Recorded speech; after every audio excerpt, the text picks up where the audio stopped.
Rosalie, a 46-year-old working mom. I've been married to my husband Peter for 23 years, and our son Thomas is all grown up now. Peter and I live not too far from my childhood home, and we visit my in-laws and my dad from time to time. My mom passed away about 5 years ago, and only my dad is left, but my brother Randall and his wife Matilda live with him, so I've not been overly concerned. Randall and Matilda don't have kids, so it's just the three of them at the house. They've been living there for a while and seem to get along without much fuss, but peace was short-lived after my mom passed. About a year ago, we found out that my dad has dementia. My dad retired at 70 and was always a workaholic, so I had my concerns. The loss of my mom may have been a trigger. His symptoms gradually worsened until Randall finally took him to the hospital. I reached out to Randall and Matilda to see if they needed help, but Randall simply said, "Matilda's got it. Don't worry about it." I initially thought it'd be okay if sister-in-law could look after them, but deep down, I had one nagging worry. Randall and sister-in-law aren't exactly kind to my parents. Actually, they're not kind to any of us in the family. I remember during a visit back home, a neighbor told me that sister-in-law was bad-mouthing my deceased mom and dad to others. The neighbors who've known my parents for years didn't buy it, but people in sister-in-law's age group seem to believe her, and she talks about me too, saying things like, "She leaves all the caregiving to me but only wants to offer her 2 cents. Neighbors who were concerned told me about this, even though I don't live with them and only visit occasionally. When we discovered that Dad had dementia, I tried to check in and spend time with him. At first, sister-in-law accepted my involvement without comment, but then she started to say, "Why are you coming back so often? Keep out of it. You're married now. It's annoying." I struggled with keeping the right distance from sister-in-law and eventually decided to limit my visits home. I figured if something happened, they'd let me know, so I've been only making a weekly phone call to check in on Dad. I realized this was a mistake very recently. One day, like always, I called Dad to ask about his well-being, though he sounded fine. His tone was undeniably down. "Dad, you sound a bit down. What's wrong?" After a brief silence, Dad let out a heavy sigh. "Well, it looks like it's going to be another snowy winter." We live in an area with a lot of snow, and every year it piles up. This can be hard for elderly people living alone, who can't clear the snow and may get stuck at home. Of course, some of the younger folks helped with the snow removal, but that's not always enough. I looked out of my window and noticed it had started to snow lightly. "Don't worry, Randall and the others will probably shovel the snow. You'll be fine." I thought Dad's concern must be about the snow removal, but he sounded unconvinced. I asked again, what was bothering him? "Well, it's cold inside the house." "Why don't you turn on the heater?" "Matilda gets mad if I use the stove. Says it's expensive. What with the electricity and the cost of fuel going up." I was shocked to hear this. Yes, the cost of living has increased lately, but it's cruel to live in a cold house in a snowy region, especially for an elderly person. I mean, Randall and sister-in-law are at work during the day, so maybe they don't know how cold the house is. But Randall grew up in this area. He should know better. I hung up with Dad and called Randall. "Come on, I'm at work. Stop calling me." When Randall picked up the phone, I could hear his quiet tone and picture him shrinking into himself. "Sorry to bother you. I was talking to Dad earlier, and he said he's not even turning the stove on during the day. So I was concerned." A sound like a tisk came from the other end, and Randall sounded like he was fed up. "Dad said he's fine. Stop meddling in how we handle things. Matilda's getting annoyed, saying you're too nosy." "I'm sorry." Randall's irritation was palpable. Even through the phone, left without words, the conversation ended abruptly when he hung up on me. Staring outside, I noticed the snowfall had intensified since earlier. I thought about checking on Dad, but a glance at the clock showed it was almost 4 p.m., assuming my sister-in-law would be home soon. I decided against causing more friction and chose not to go. Days later, the snow continued to pile up, transforming the outdoors into a picturesque winter wonderland. Houses with little activity were buried in snow, and cars were quickly getting covered overnight. During the day, I joined my neighbors to shovel snow, making walkways easier to navigate for everyone. Thankfully, snowplows managed the roads, so that wasn't a concern. Shoveling snow really boosts my confidence in my physical abilities, and it's also a great workout. Sure, it's tough, but it's a good opportunity to interact with the neighbors. Hey, Rosalie! I saw Lawrence standing in front of Randall's house the other night. What? As the neighborhood ladies and I are all gathered, happily shoving snow together. The woman next to me looks concerned and starts to talk. She's a nurse, working the night shift in a 3-shift rotation. She says she usually gets home around 1 a.m., and that's when she saw it. I'm shocked, and my mind starts racing. Could it be that someone is wandering around late at night? I haven't heard anything like that from my brother and sister-in-law. He was dressed more like he was ready for bed. It's not just a cold he could catch, it's downright dangerous. The woman shared this with a grimace, and it felt like she was holding back. Thank you for letting me know. I'll check with my brother and sister-in-law. I didn't have further answers at that point. Once the shoveling was mostly done and everyone retreated indoors, I called Randall again from my cell phone. But since Randall isn't picking up, I have no choice but to give my sister-in-law a call. Hello? She picked up right away. Hey, is now a good time? What? I'm busy. Clearly the tone in my sister-in-law's voice doesn't sit well with me. I can tell she finds the call bothersome. I heard from a neighbor that Dad's been outside in the middle of the night. What? Oh yeah, we noticed him going out, and it's really troubling us too. At first she didn't seem to understand the gravity of my question, but eventually gave an exasperated answer. Is it safe? I mean, he's not consistently outside at night, is he? Though I never suspected they'd neglect him, my worry for Dad had me pushing for details. My sister-in-law yelled something through the phone and promptly hung up.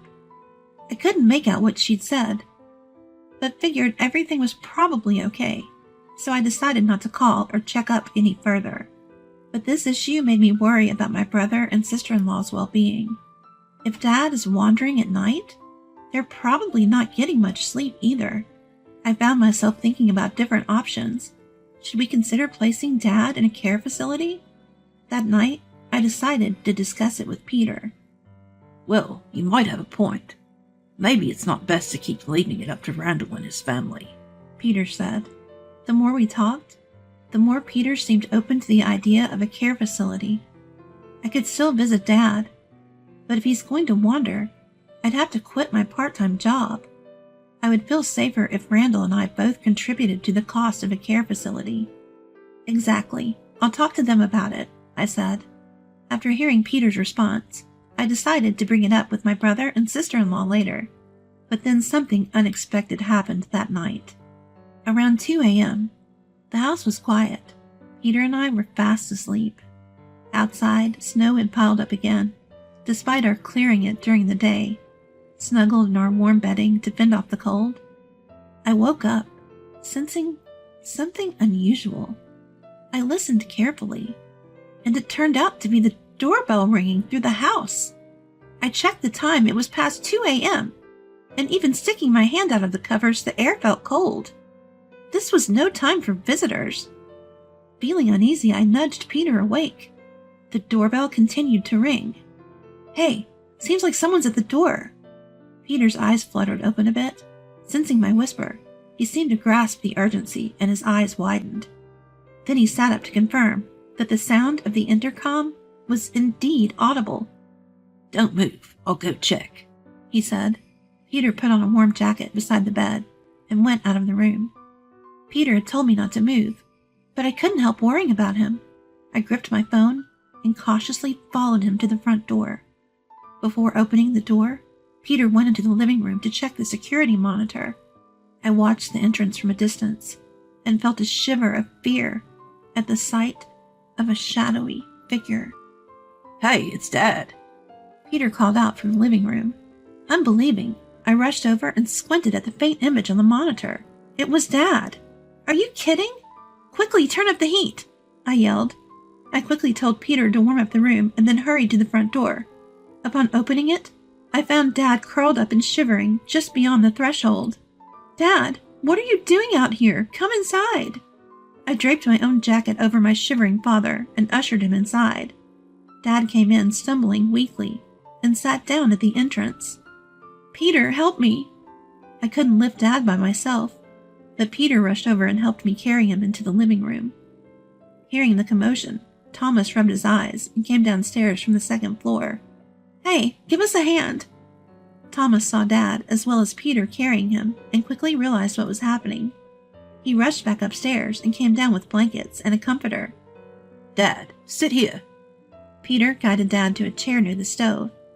Under the light, I see Dad shivering, his pajamas soaked from the snow and his face pale. His lips have turned blue, sending a shiver down my spine. It's clear he's in danger. "Hey, warm up a hot towel, quick. Oh, we've got that big bucket, right? Fill that with hot water, too." Dad's feet are bare, and not just his toes, but his entire feet are turning blue. Stunned by what I see happening to Dad, Peter efficiently starts giving directions. Thomas follows suit, taking action. "Dad, what happened?" I ask Dad, who sounds shaky, but seems like he can't talk properly because his lips are trembling from the cold. Without wasting a second, I grab my cell phone and call Randall right away. I immediately call Randall on my phone, but it's not him who answers. It's sister-in-law. "What do you think you're doing, calling this late?" Sister-in-law seems like she was already asleep and asks in a raspy voice. "It's about Dad." "If you mean father-in-law, he's asleep. Don't call in the middle of the night." I try to tell her that Dad is at our house, but sister-in-law cuts me off, shouting. This irritates me. She had claimed he was wandering around, but hadn't even checked on him. "Can you please check?" I suspect something's off with sister-in-law, so I deliberately ask her to confirm.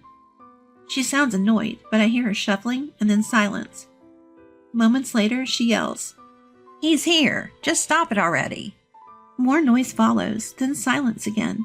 Suddenly, I hear Randall's voice faintly in the background. "What's with all the yelling?" "It's Rosalie. She's such a nuisance calling at this hour." "What's going on?" "She's asking about father-in-law." "Ah, did you let Dad go outside again?" "Yes, I need him gone as soon as possible." Hearing this, I immediately put my phone on speaker and placed it on the table. Then I grabbed Thomas's phone and hit the record button. Peter and Thomas listen intently to the conversation coming from my phone.